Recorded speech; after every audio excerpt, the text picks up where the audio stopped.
que han convertido a la Procuraduría General de la República en un títere empleado para acabar con adversarios políticos, como lo que hemos dicho respecto a contra Ricardo Anaya, en el que se han apresurado en fabricar un expediente con la pretensión de sacarlo de la contienda electoral. Pero al mismo tiempo hemos estado preguntando qué ha pasado con otras investigaciones, como el caso de Odebrecht, que México es el único país que no tiene ningún proceso abierto. Realmente no sabemos qué va a pasar, lo tienen ahí atorado, simplemente archivado, aun cuando el anterior procurador, Raúl Cervantes, nos dijo cuando se fue que ya estaba preparado ese expediente. Igual observamos lo que pasa con la estafa maestra, que cada vez son más los datos que salen a la luz pública y que señalan el claro involucramiento de la que era secretaria de Sedesol, Rosario Robles, y de otros funcionarios a su cargo para conjurar esta estafa maestra. No hay resultados, no hay justicia respecto a el Socavón Express, y se procede con lentitud y torpeza respecto a la investigación de gobernadores priistas acusados, exgobernadores priistas acusados de corrupción. Ayer mismo vimos a la PGR que se desistió de la acción penal en contra del exgobernador de Chihuahua, César Duarte, alegando que no ha encontrado pruebas suficientes para probar el delito de peculado. Es realmente preocupante que este tipo de cosas estén pasando en nuestro país.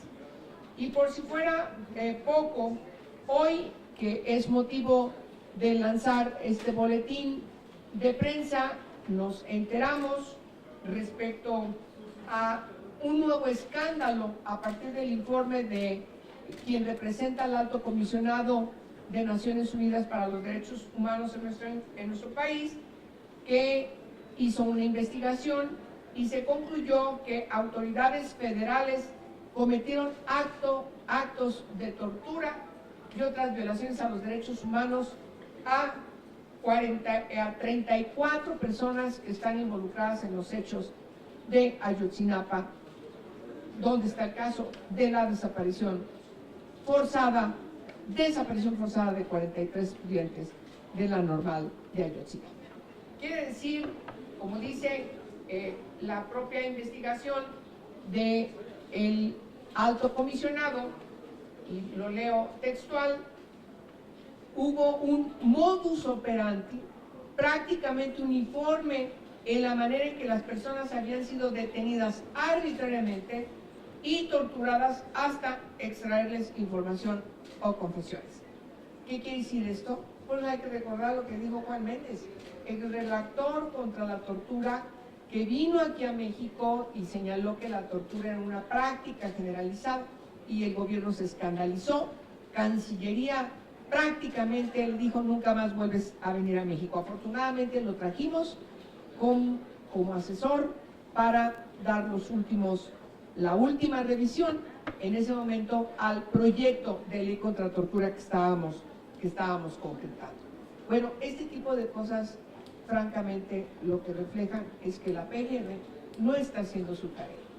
Yo quiero rescatar, por ejemplo, que se había determinado por parte de la PGR realizar investigaciones en un plazo razonable e identificar a los responsables de las detenciones arbitrarias, las torturas y otras violaciones a los derechos humanos, cuando el propio GIEI lo señaló a la entonces procuradora Arely Gómez. Ella se comprometió, el siguiente procurador Cervantes también se comprometió, y hoy no sabemos qué ha pasado con esas investigaciones. Simplemente se detuvieron, simplemente están archivadas, simplemente están desaparecidas.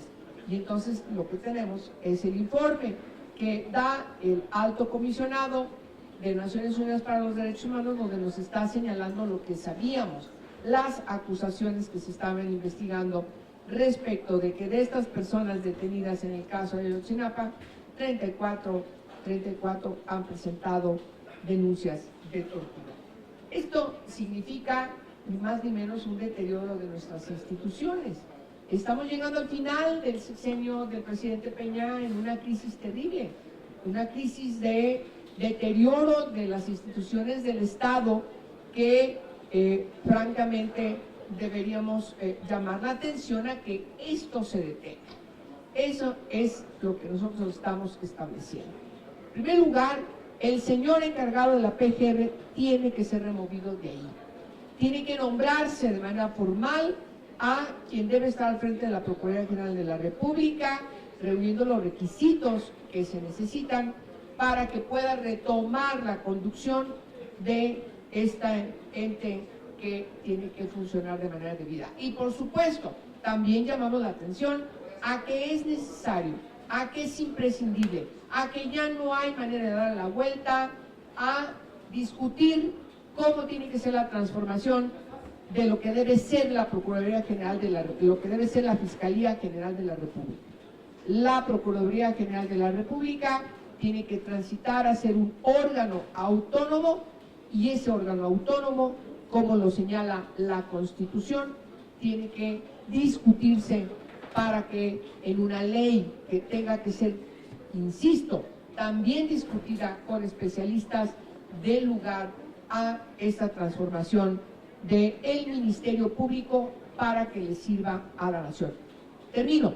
No es gratuito que las organizaciones estén pidiendo la revisión del 102 apartado A, porque tienen desconfianza de que en las discusiones para gestar la ley orgánica de la Fiscalía General de la República no se establezcan los lineamientos estructurales, trascendentales, de fondo, que deben ser considerados para transformar a lo que hoy es la PGR en la Fiscalía General de la República, que le sirva a la nación.